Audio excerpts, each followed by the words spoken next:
A Moscow-installed official in the Kherson region has indicated Russian troops might pull back from the west bank of the Dnieper River, but as the United States sounded an optimistic note on Ukraine's ability to retake the strategically important southern city of Kherson, Kyiv was warier. Most likely our units, our soldiers, will leave for the left, eastern, bank. Kirill Stremousov, the Russian-installed deputy civilian administrator of the Kherson region, said in an interview on Thursday with Solovyov, a pro-Kremlin online media outlet. The area includes Kherson City, the capital of the region of the same name, and the only major Ukrainian city captured intact since Russia invaded the country 8 months ago.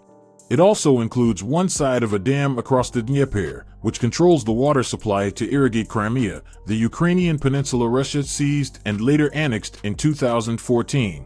Previously, Russia had denied its forces were planning to withdraw from the area, with any retreat representing a significant defeat for its forces. There was no word on Thursday from senior officials in the Kremlin, as photos circulated on social media of key buildings no longer flying Russian flags. Russia has been fighting for months to hang on to the pocket of land it holds on the west bank at the mouth of the Dnieper River that bisects Ukraine. Ukraine has been advancing since the start of October, attacking the main bridges across the river and making it difficult for Russia to keep supplying its troops on the west bank.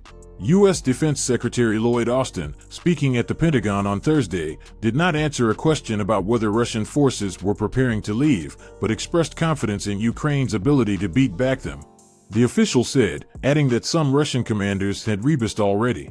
We would assess that in Kherson, it's likely that most echelons of command have withdrawn now across the river to the east, leaving pretty demoralized and often in some cases leaderless troops to face off Ukrainians on the other side, the Western official said. Ukrainian troops on the front line are more cautious, however, telling Reuters' reporters who visited last week they had seen no evidence Russian forces were withdrawing and believed they were strengthening their positions. Writing on Twitter, Michael Kaufman, director of Russia Studies at the Center for Naval Analyses in Washington, D.C., who has recently returned from areas near the Kherson front, said Moscow's intentions were unclear and fighting in Kherson was difficult. He doubted Russia would abandon the west bank of the river without being forcibly pressed out, but he also could be wrong about this. The situation in Kherson is clear as mud, Kaufman wrote. Ukraine has accused Russian forces of war crimes during the 8-month-long war, charges Moscow rejects. Russia denies deliberately targeting civilians, though the conflict has killed thousands, displaced millions, and destroyed cities and towns. Recent attacks on Ukrainian energy and water supplies have hit civilians hard as winter approaches, a time when temperatures can fall well below 0 degrees Celsius. Some 4.5 million Ukrainians in the capital Kyiv and 10 other regions were left without power in the latest blackouts caused by Russian attacks, President Volodymyr Zelensky said in his nightly video address. The Zaporizhzhia nuclear power plant, ZNPP, in southern Ukraine, Europe's largest, was also disconnected from the power grid after shelling damaged the remaining high-voltage lines, leaving the facility to run only on diesel generators. The very fact that Russia is resorting to energy terrorism shows the weakness of our enemy. They cannot beat Ukraine on the battlefield, so they try to break our people this way, Zelensky said.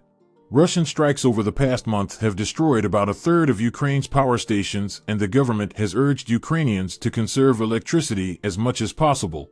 The recent move by Moscow is unclear. The war has dragged on longer than Putin anticipated, and Russia is running out of military personnel and sophisticated weapons, yet there is no good reason for Moscow to retreat from the battle at this time. Perhaps this is why Ukraine is still skeptical about the move, saying it could be a trap. A trap or not, we will find out in the coming days. For now, however, let us know what you think about this latest development in the comment section. Don't forget to like the video, subscribe, and turn on notifications. Thanks for watching.